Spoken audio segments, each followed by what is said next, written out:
हिंदू हूँ वो ये हूँ ऐसे हूँ, वो सब में जो विलीन रहते हैं वही लोग मोदी को सपोर्ट कर रहे हैं, अन्यथा दूसरे कोई लोग नहीं कर रहा है। झूठी वादा उसको बदल देता है। इसलिए भाजपा सरकार पर जनता पूरी तरह से नाराजगी जता रही है। दे रहा हूं तो 15 साल जब ये हो गया तो 15 लाख तो दे ही दूंगा। किसान वो महाराज कहाँ दे रहे हैं, किसान को के ऊपर गोलियां चलवा दी। तक वो वापस नहीं आया, न रोजगार आया, न स्वास्थ्य न आया, न शिक्षा आया। इसलिए बहुत जनता नाराजगी। रोजगार पे कभी आज तक से बातें नहीं की है, सिर्फ मंदिर मस्जिद मुस्लिम हिंदू करके सिर्फ लड़ाने की बात करती है।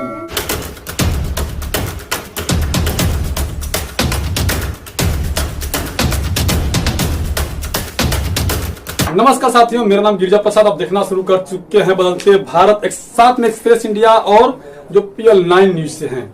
हम लोग सभी साथ एक साथ मौजूद हो चुके हैं और चुनावी चर्चा पर हम लोग बात कर रहे हैं कि क्या वजह है जो चुनावी माहौल में बहुत ही गहमा गहमी है। सभी अपने अपने चैनल के माध्यम से लोगों को देखने का काम करते हैं। उसी बीच में यह हुआ कि नहीं, हम लोग बात करते हैं कि आखिर आप अपने जो व्यूवर्स हैं क्या चाहते हैं और आपके जो माहौल ग्राउंड रिपोर्ट पे जाते हैं तो उसका माहौल क्या कहता है, उसी बात पे हम लोग करेंगे। जो भी प्रतिक्रिया आएगा कमेंट बॉक्स में आप लोग जरूर दीजिएगा। और पहले तक अपना नाम बता दीजिए। श्याम सुंदर कुमार। नाम का कोई परिचय नहीं है, लेकिन सवाल के सवाल की लेना इसलिए कि हमारे जो व्यूवर्स है उनको भी जानकारी होनी चाहिए। आपका परिचय क्या है सर? मेरा नाम दिनेश कुमार पड़ेगा। दिनेश कुमार जी। दिनेश कुमार जी हैं जो है कि PL9 से, पब्लिक लाइन 9 न्यूज से, और एक्सप्रेस इंडिया से हैं अपना श्याम सुंदर जी। तो सर जी, आप लोग तो काफी बिहार के जो चुनाव में घूम रहे हैं, तो क्या माहौल लग रहा है? बीजेपी एक तरफ से कह रहे हैं 400 पार, इस पे कैसा माहौल लग रहा है? जनता को कहना है कि बीजेपी को अब की बार सरकार से हटाएंगे और काफी महंगाई से जनता जूझ रही है। अब की बार हमको लग रहा है कि गठबंधन की संख्या ज्यादा होगी, इंडिया गठबंधन की। इंडिया गठबंधन। आगे देखते हैं जनता की क्या राय होती है, और चुनाव नजदीक आने वाला है, इसके बाद देखा जाएगा किसका क्या हो रहा है। दिनेश जी, अभी तो मैं देखता हूँ अक्सर कर बहुत जगह घूमते हैं, देखते हैं लोगों के बीच में जाते हैं, उनकी प्रतिक्रियाएं लेते हैं, तो गांव में कैसा माहौल दिखता है बीजेपी के खिलाफ, या जो मान लो बीजेपी के कामों से, या बीजेपी के खिलाफ क्यों कर रहे हैं लोग, या नहीं करते तो क्यों नहीं कर रहे, ये सब कैसा माहौल पड़ रहा है? सबसे मैं पहले तो बताना मैं चाहूंगा कि जो बीजेपी की जो रवैया है वो अच्छा नहीं है, क्योंकि हम लोग जब जाते हैं देहात में ग्राउंड रिपोर्टिंग करने के लिए, तो वहाँ के लोग यही कहते हैं कि मोदी सरकार कोई भी रोजगार पे बात नहीं पहले तो करती है। हाँ, वो जनता भी इस बात को जानने लगे। हाँ, कि रोजगार पे कभी आज तक से बातें नहीं की है, सिर्फ मंदिर मस्जिद मुस्लिम हिंदू करके सिर्फ लड़ाने की बात करती है। एक मिनट बात, देखिए हम लोग जब कभी गांव में घूमते हैं, ग्राउंड रिपोर्टिंग पे करते हैं, तो वाकई में जो मेन स्ट्रीम मीडिया है वो तो दिखाने कुछ और ही काम करता है, लेकिन जो ग्राउंड रिपोर्ट पे अब यदि जाएंगे तो जनता को इस बात को एहसास होने लगा कि बीजेपी जो है कि केवल हिंदू मुस्लिम करने की बात करती है, जिसमें आप लोग तमाम हम लोग मीडिया कर्मी हैं और जगह जगह से हम लोग आए हुए हैं। लेकिन जब घूमते रिपोर्टिंग करते हैं तो यही बात निकल के आती है कि बीजेपी से लोग कहीं ना कहीं नाराज दिखते हैं हिंदू मुस्लिम के नाम पर। उनके पास शिक्षा, स्वास्थ्य, रोजगार ऐसे तमाम जो मुद्दाएं हैं, लेकिन उस पर नहीं, केवल हिंदू मुस्लिम पे ही बात चलती है। और बगैर कहूं तो एक तरफ से दूसरे को दागी देना, या फिर जो है कि लोगों को कहीं ना कहीं गलत फहमियां में फंसाना, जो जनता उनको मूर्ख करना, ये सब काम में जो है कि वो लगे रहते हैं। अच्छा दिनेश जी बताइए, सॉरी श्याम जी, कि आप लोग जैसे घूमते हैं गांव देहात में, दिनेश जी ने कहा कि काफी बीजेपी से लोग नाराज हैं, आप भी कुछ बातें दिखा रहे हैं, तो क्या माहौल ऐसा नहीं होता कि कहीं जनता को ये माहौल क्रिएट किया जा रहा है बीजेपी के खिलाफ? क्यों नहीं, पूरा बीजेपी के खिलाफ तो चल रहा है जनता। महंगाई को लेकर और रोजगार को लेकर, शिक्षा स्वास्थ्य को लेकर पूरा जनता परेशान है।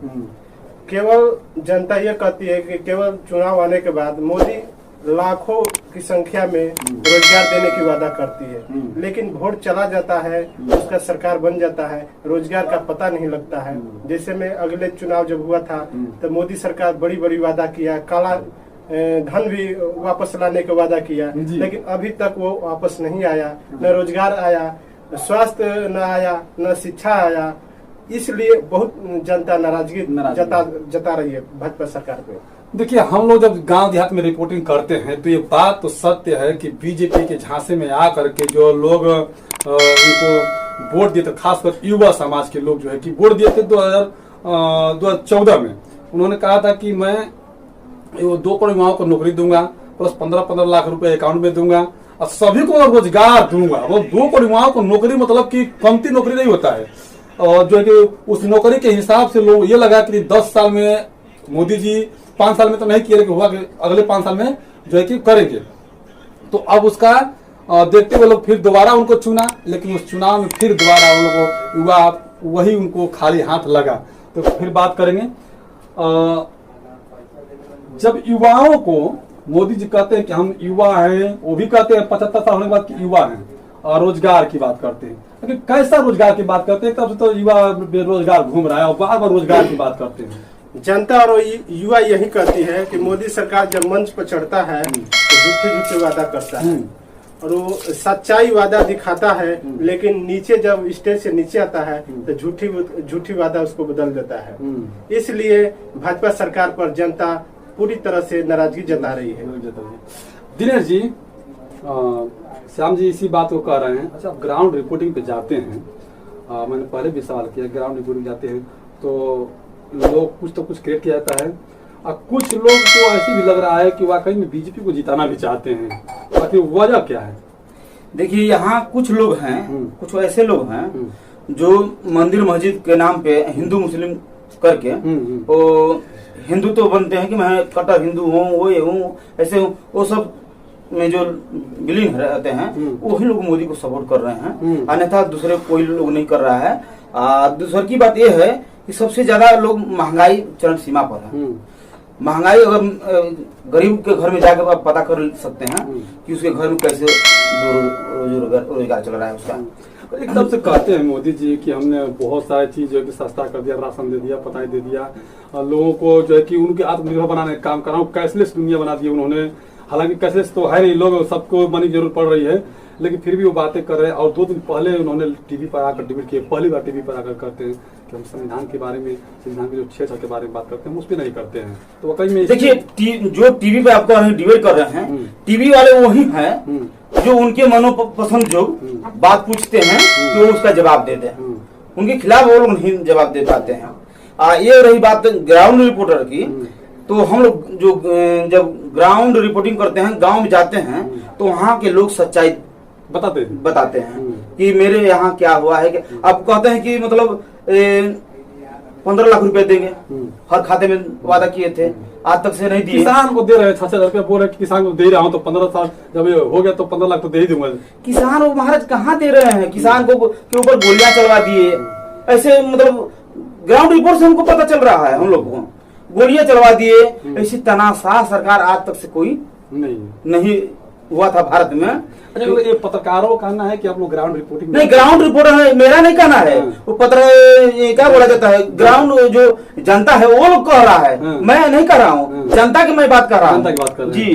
क्या लग रहा है इसमें? ग्रामीण जनता ये कह रही है कि भाजपा सरकार तो झूठी सरकार भी है और चोरी से भी अपना सरकार बनाती है। क्या बात करें, चोरी से बनाते हैं? तो हम लोग पूछे कि ऐसा चोरी से कैसे सरकार बनाती है, तो बोलती है जो ईवीएम मशीन हम लोग वोट देते हैं तो हम लोग किसी और पे दबाते हैं और वो चला जाता है मोदी के पास में। वहाँ की जो महिला होती है, गांव देहात की ग्रामीण की महिला और जो ग्रामीण का जनता होता है, तो सब बताता है कि जब हम दूसरे पहचान पर हम अपना अंगूठा दबाते हैं, वोट देते हैं, तो कमल पर चला जाता है।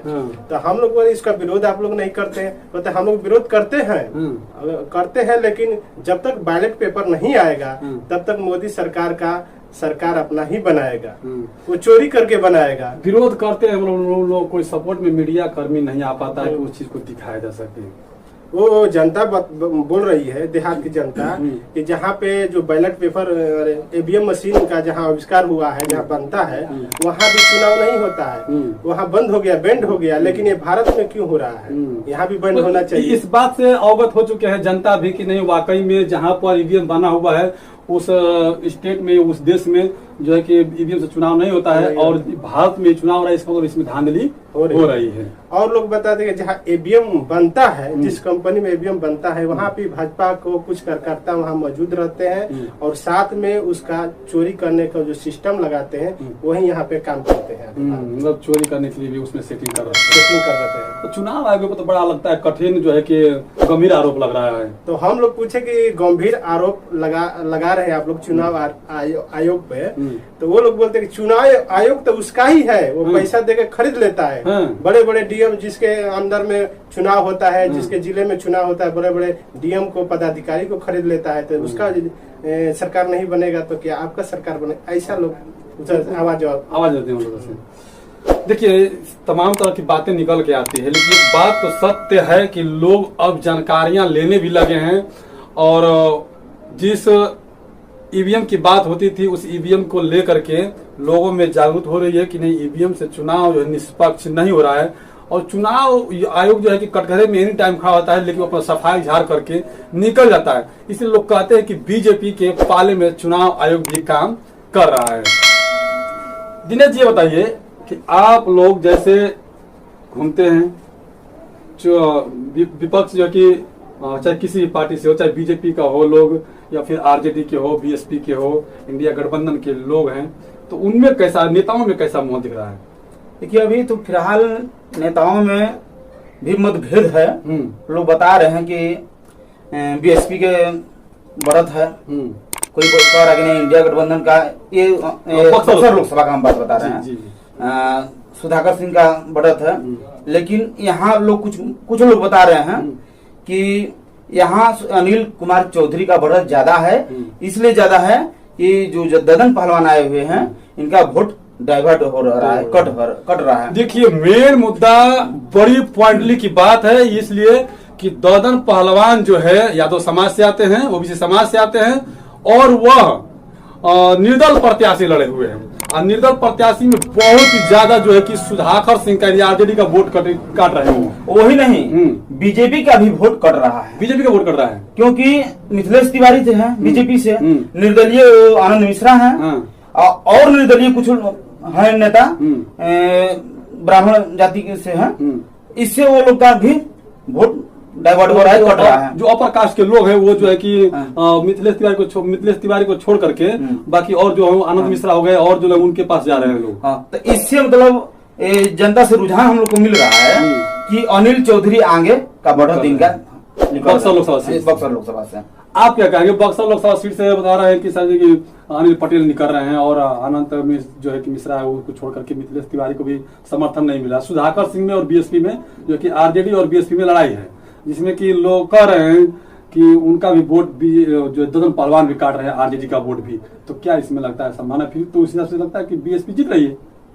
बीएसपी का बड़ा ज्यादा है बक्सर विधानसभा में, लेकिन हम लोग जब रिपोर्टिंग करने जनजाति अनुसूचित जाति के जब बस्ती में जाते हैं तो लोग बताता है कि हम लोग अब की बार हम पूछे उन लोग से कि अब की बार पीएम 2024 में किसको देखना चाह रहे हैं आप, तो वो लोग बता रहा है जो अनुसूचित जाति के लोग रहा है, बोला कि अब की बार हम पीएम बहन मायावती को देखना चाह रहे हैं। हमने बहन मायावती में क्या रखा है कि आप लोग बहन मायावती को रट मारे हैं?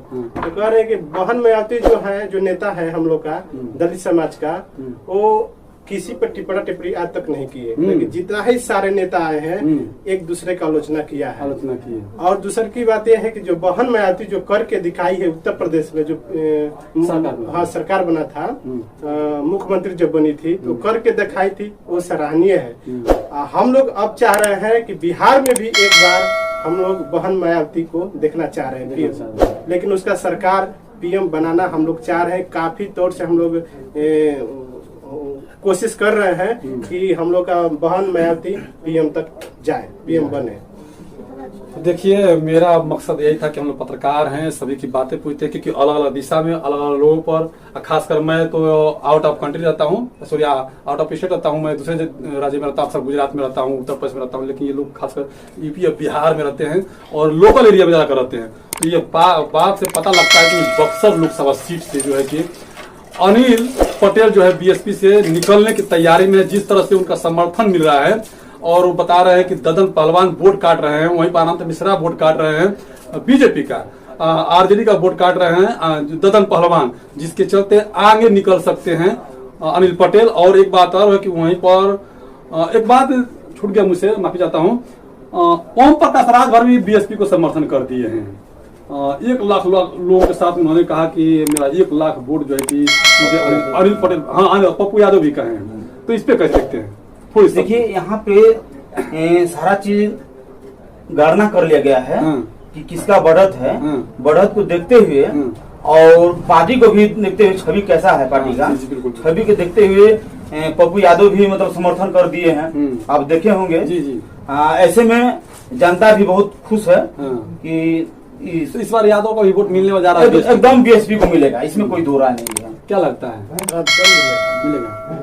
चलिए, शुक्रिया सर जी बात करने के लिए, आपसे भी बात करने के लिए शुक्रिया सर जी, धन्यवाद। तो देखिए तमाम तरह की बातें हुई, बात निकल के ये भी आ रहा है कि ददन पहलवान के चलते भी आरजेडी का वोट कट रहा है और बीजेपी का वोट जो अनंत मिश्रा काट रहे हैं, मिथिलेश तिवारी उनके जो है कि कैंडिडेट हैं लोकसभा के, इधर से आरजेडी के लोकसभा या इंडिया गठबंधन के सुधाकर सिंह और बहुजन समाज पार्टी के जो है कि लोकसभा प्रत्याशी अनिल पटेल जी हैं। और 1 तारीख को चुनाव जो वोटिंग है उसमें आपको देखने को दिलचस्प होगा कि कौन जीत रहा है। बाकी 4 तारीख को नतीजा आएगा। आप लोग कमेंट करके जरूर बताइए कौन पार्टियां जीत रही है। धन्यवाद।